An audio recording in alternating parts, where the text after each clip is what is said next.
بالله من الشيطان الرجيم. بسم الله الرحمن الرحيم.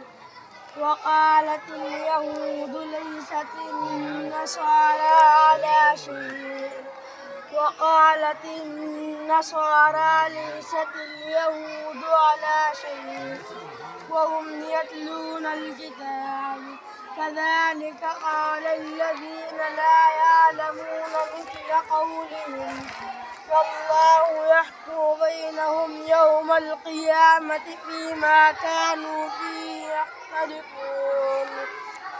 ومن أظلم ممن منع مساجد الله أن يذكر فيها اسمه وسعى في خرابها أولئك ما كان لهم أن يدخلوها إلا خائفين